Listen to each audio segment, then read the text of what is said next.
Let's talk about the credibility of stories.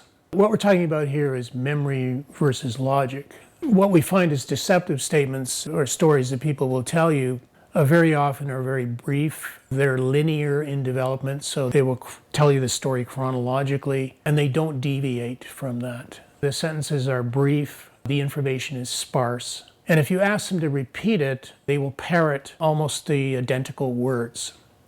Now let's talk about what you likely find from true stories. True stories have a tendency to be unstructured. The person has no problem going all over the place in the story. They have fresh words and fresh language when they're asked to repeat something. They unconsciously expect that your question to repeat something is an indication that you're looking for more detail, and they'll comply. The story will be more robust.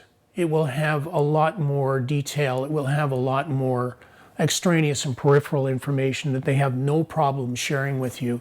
Even if it doesn't follow the story through, it's not part of the story, it was part of the experience at the time. So they will include things that are really sidetracks from the essential information that you're looking for. So these are how you can compare these stories. Just look for the story either being too linear, too limited, and repetitious, like a parrot.